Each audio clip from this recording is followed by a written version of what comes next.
Une intégration plus poussée, planche de salut d'une Europe toujours en crise. Ce message, le président de la Commission, José Manuel Barroso, l'a de nouveau martelé devant les eurodéputés à 2 semaines du prochain sommet européen. J'appellerai le Conseil européen à prendre des engagements concrets pour une union économique et monétaire pleine et entière. Et qui dit union renforcée dit surveillance centralisée. En votant de nouveaux textes sur la gouvernance économique, le Parlement a musclé le droit de regard de Bruxelles dans les finances nationales. Reste à faire accepter ces mesures par les États membres.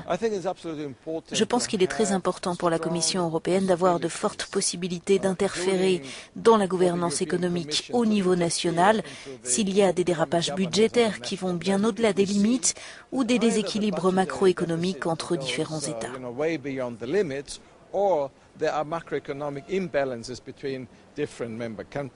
La grande nouveauté chère au libéral Guy Verhofstadt, c'est le premier pas vers une mise en commun des dettes.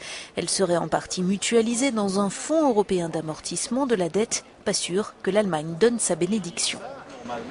L'Allemagne doit savoir qu'elle doit faire un choix définitif. Ou bien on fait une mutualisation de la dette, et je pense alors que l'euro est sauvé, ou bien l'Allemagne ne fait pas faire cet effort, et à ce moment-là, il y a une possibilité que l'euro va disparaître. Et si l'euro disparaît, qui est la première victime? C'est l'économie allemande. Le débat sur une union plus étroite, y compris dans le secteur bancaire, bat son plein, mais il aura peu d'incidence sur la crise en cours et les législatives à haut risque en Grèce.